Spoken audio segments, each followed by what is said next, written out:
પહેલા નોરતાની શરૂઆત થઈ ચૂકી છે ત્યારે ખેલૈયાઓમાં પણ ખાસ ઉત્સાહ જોવા મળી રહ્યો છે। ત્યારે અમદાવાદમાં પણ ખેલૈયાઓમાં નવરાત્રીના પહેલા નોરતાથી જ ઉત્સાહ જોવા મળ્યો હતો।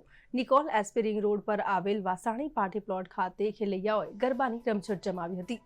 એન્ડી ગ્રુપ દ્વારા અહીંયા ગરબાનું આયોજન કરવામાં આવ્યું છે, જેમાં ખેલૈયાઓ માટે ગરબા રમવાની વ્યવસ્થા સાથે સુરક્ષાનું પણ પૂરતું ધ્યાન આપવામાં આવ્યું છે। ખાસ વાત કે અહીંયા નવરાત્રીના દરેક નોરતે ફેમસ ગાયક કલાકાર દેવ પગલી ગરબાની રમઝટ બોલાવશે। દેવ પગલી નવરાત્રીના દરેક દિવસોમાં ગરબાની રમઝટ બોલાવશે। ખૂબ જ સુંદર આયોજન અમદાવાદની અંદર કરવામાં આવ્યું છે। નવરાત્રીના પ્રથમ નોરતાથી જ ખેલૈયાઓમાં ભારે ઉત્સાહ પણ જોવા મળી રહ્યો છે। એન્ડી ગ્રુપ દ્વારા વસાણી પાર્ટી પ્લોટ ખાતે ગરબાનું આયોજન કરવામાં આવ્યું છે। 9 દિવસ કલાકાર છે તે રમઝટ બોલાવશે।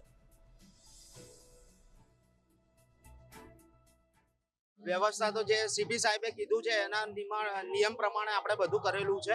फायर सेफ्टी ने लई लो बराबर छे अने तमे जे कीधुं के કેટલી સંખ્યા છે તો આપણે ડેલી ના 7 થી 8 હજાર નું જે વ્યવસ્થા કરેલી છે એ 7 થી 8 હજાર લોકોની છે।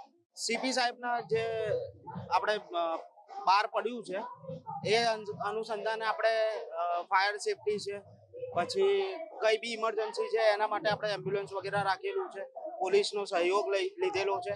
ખેલૈયા વધુ જણાય એના માટે આપણે 10 દિવસ અલગ અલગ કલાકારો રાખેલા છે અને સૌથી મોટું આયોજન આપણે જે રોકસ્ટાર ગુજરાતના કહેવાય એવા દેવ પગલી છે એ 10 દિવસ આપણી જોડે આપણને મોજ કરાવશે, એટલે બહુ જ મજા આવશે।